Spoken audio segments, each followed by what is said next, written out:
Singing by singer Raj. Recording by Dhamaka Tarai Studio.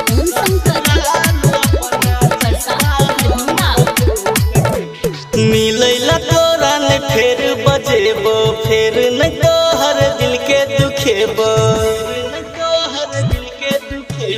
मिलैला तोरा ने फेर बजेबो फेर न तोहर दिल के दुखेबो मैयत में हमर दो चारा मैयत में हमर दो चारा पाल गेरू के जय हे ससुराल अपना चीता हमर फूक के जय हे ससुराल अपना चीता हमर फूक के मिलैला तोरा ने फेर बजेबो फेर न तोहर दिल के दुखेबो मैयत में हमर दो चारा मैयत में हमर दो चारा पाल गेरू के जय हे ससुराल अपना चीता हमर फूक के जय हे ससुराल अपना चीता हमर फूक के चीता हमर फूक के चीता हमर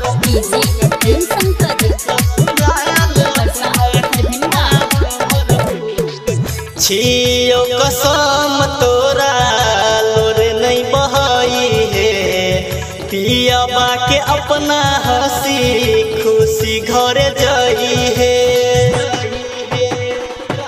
हाँ हाँ छियो कसम तोरा लोर नहीं बहाई है पिया बाके अपना हंसी खुशी घर जाई है बीतल बात बिसराई जाई है फेरू ने हमारा तू याद करी है चरहा दी है काटी हमरा चरहा दी है काटी हमरा बड़ा पाची को छूक के जय हे ससुराल अपना चीता हमर फूक के जय हे ससुराल अपना चीता हमर फूक के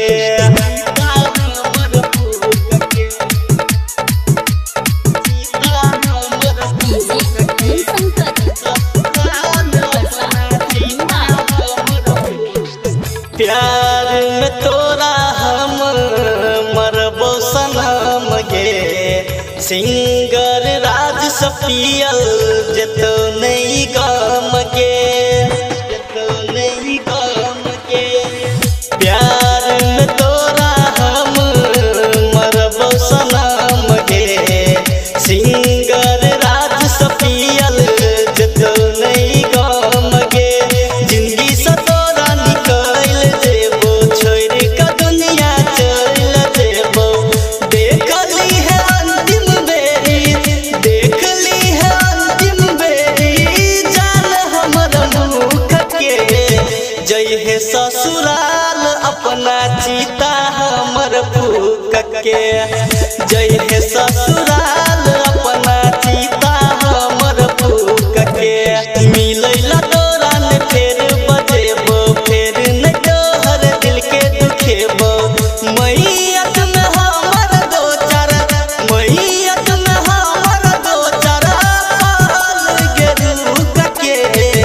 जय हे ससुराल अपना चीता हमर फूक के